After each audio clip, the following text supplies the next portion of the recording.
Bonjour à tous et bienvenue sur notre chaîne YouTube, la chaîne de Ligne Droite. Je vous invite à vous abonner à cette chaîne, à aimer, à partager, à commenter ces vidéos. C'est très important pour notre référencement et c'est une manière de nous soutenir. Merci à vous tous. Bonjour Clémence, bonjour. Vous êtes journaliste indépendant et fondateur de Putsch Média.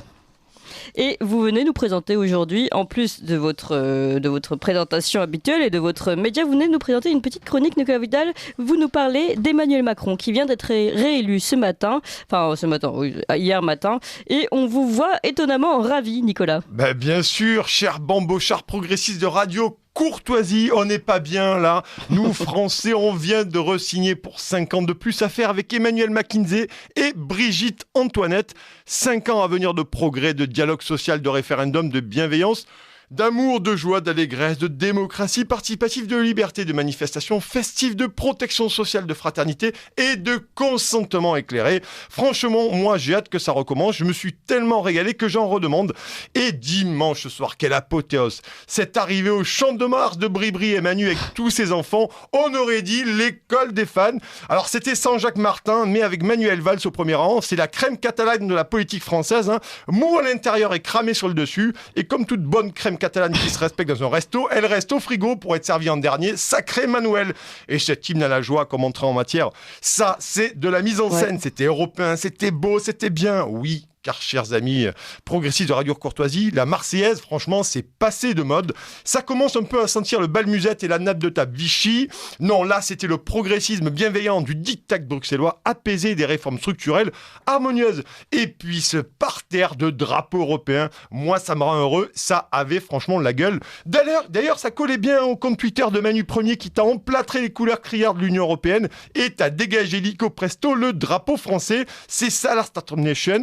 On s'embarrasse pas du superflu, on fait simple et sans chichi. Oui, vous nous vendez un petit peu du rêve là avec cet Emmanuel Macron. D'ailleurs, à quoi on doit s'attendre pour ce début de mandat ? Voilà, des bisous, des bisous.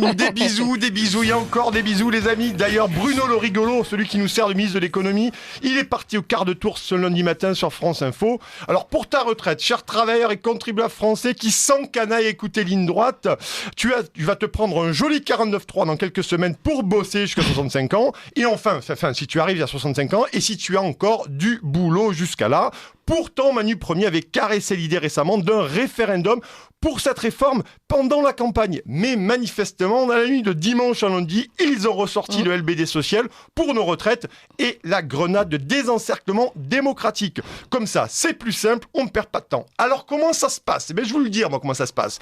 McKinsey te fout ça sur un tableau Excel à 100 000 € la colonne et ça part directement dans les tuyaux, puis c'est filtré chez les philanthropes américains de BlackRock et ça atterrit enfin sur le bureau de Bruno le rigolo, le télégraphiste adjoint de la cure d'austérité, et de Babette Borde, la ministre du Travail supprimée. Ça s'appelle la paupérisation écolo imprimée sur des feuilles 100% faux éco-responsables. D'ailleurs, c'est le même papier utilisé que pour les plans de licenciement, les plans de départ volontaire et les ordonnances travail. Donc en fait, ça veut dire quoi ? Ça veut dire que vous êtes viré, mais c'est vachement mieux car c'est un licenciement 100% écologique.